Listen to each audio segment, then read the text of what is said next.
São Paulo, a maior metrópole da América Latina, esconde um segredo que salva mais de 240 mil vidas por ano. E isso não custa um centavo para quem precisa.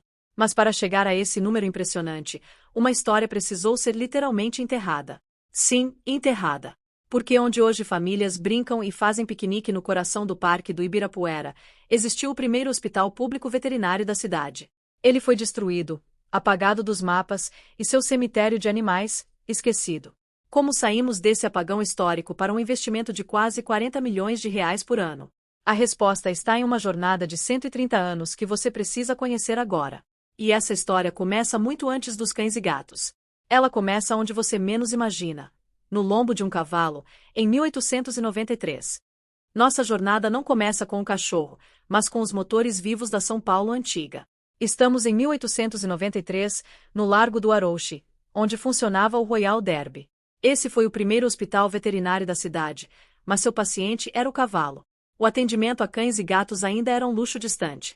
Mas a semente da compaixão já tinha sido plantada por uma entidade que existe até hoje, a UIPA, União Internacional Protetora dos Animais. Essa ONG, a mais antiga do Brasil na causa, pressionou a prefeitura. E sabe qual foi o resultado?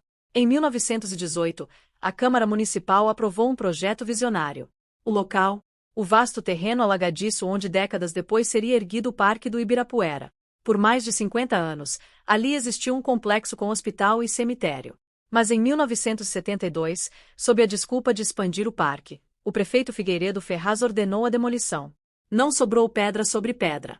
O cemitério foi aterrado como se aquelas vidas nunca tivessem importado. Com o sonho público enterrado no Ibirapuera, a cidade mergulhou em um silêncio de décadas. Quem assumiu o bastão da saúde animal foi a ciência e o controle de doenças. Enquanto o hospital público virava pó, a cidade não podia parar. Os pets continuavam adoecendo. Nesse vácuo, dois gigantes silenciosos se ergueram. O primeiro foi a FMVZ-USP, Faculdade de Medicina Veterinária e Zootecnia da USP, que em 1981 inaugurou o OVET. O Hospital Veterinário da USP se tornou o maior da América Latina, uma referência em alta complexidade. Mas ele nunca foi um serviço de porta aberta 100% gratuito para a massa, seu foco era ensino e pesquisa. Ao mesmo tempo, a prefeitura focava no medo, às zoonoses. Criou-se o CCZ, Centro de Controle de Zoonoses, hoje chamado DVZ, Divisão de Vigilância de Zoonoses, ligado à Covisa. Traduzindo, era o órgão que evitava que a raiva do seu cachorro matasse você. Eles controlavam pragas, vacinavam em campanhas, mas não tratavam a doença do seu pet.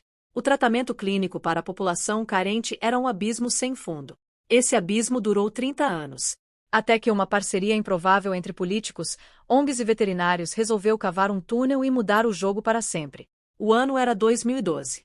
O prefeito Gilberto Kassab e o vereador Roberto Trípoli assinam um convênio que entra para a história. Nasce o primeiro hospital veterinário público do Brasil, no Tatuapé. Mas como a prefeitura, que sempre alegou falta de verba, conseguiu isso através da Anclivepa-SP. Essa sigla significa Associação Nacional de Clínicos Veterinários de Pequenos Animais de São Paulo. Eles não são governo, são médicos veterinários organizados que toparam o desafio de gerir um hospital público com qualidade privada. Finalmente, o tutor de baixa renda não precisava mais ver seu animal morrer por falta de R$ 50 para uma consulta.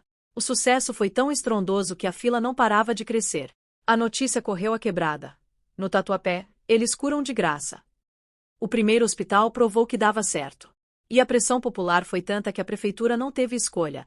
Era hora de expandir. A Zona Norte, a Zona Sul e a Zona Oeste entraram na fila. A partir de 2014, a rede se espalhou. A Zona Norte ganhou sua unidade. Em 2020, em plena pandemia, a Zona Sul foi contemplada. E em 2022, o ciclo se fechou com a Zona Oeste, estrategicamente instalada dentro da USP, unindo o melhor da academia com a gestão pública. E os números? Em 2025, esses 4 hospitais realizaram 245.292 atendimentos. Isso é um crescimento de 43% em apenas um ano.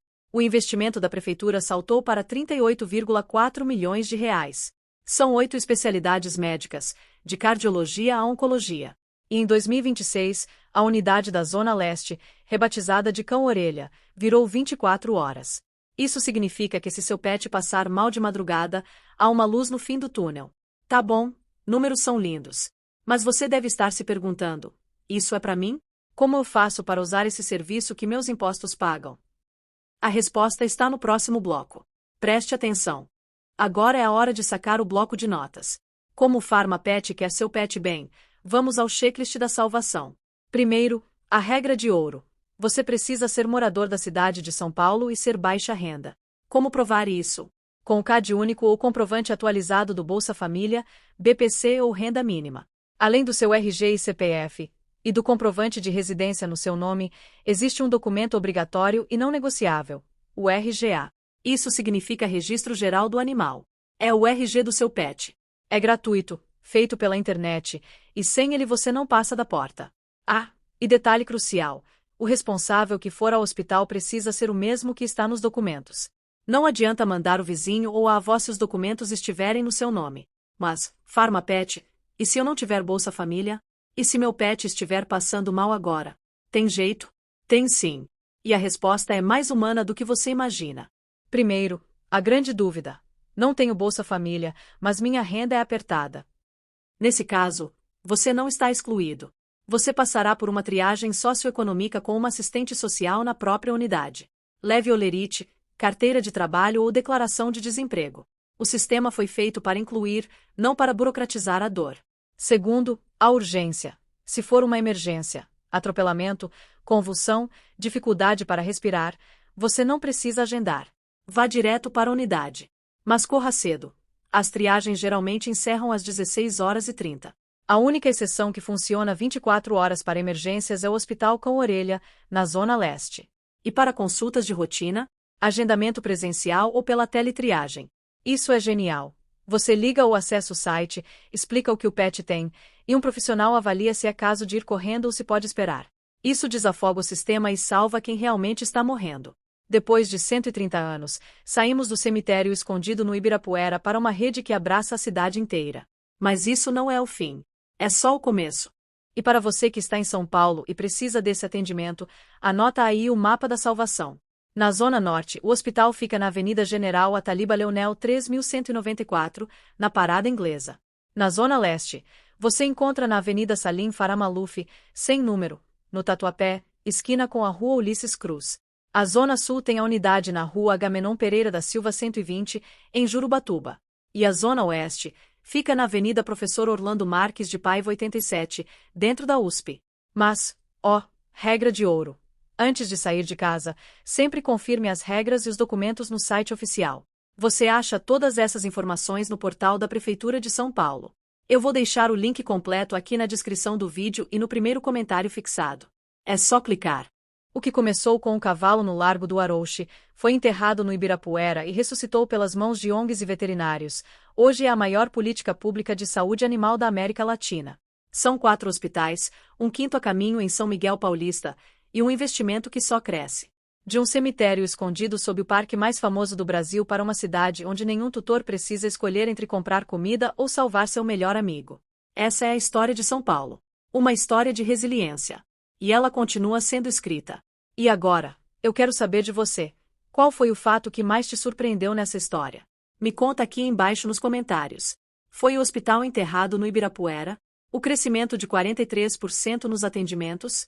Ou o fato de que existe um hospital 24 horas para emergências? Comenta aí, que eu vou estar lendo cada um. Se esse vídeo te ajudou ou te emocionou, deixe seu like e compartilhe. Quem sabe ele não chega em alguém que está agora, nesse exato momento, sem saber que tem esse direito. Eu sou o PharmaPet e esse foi o guia mais completo da internet sobre os hospitais veterinários públicos de São Paulo. Até o próximo vídeo.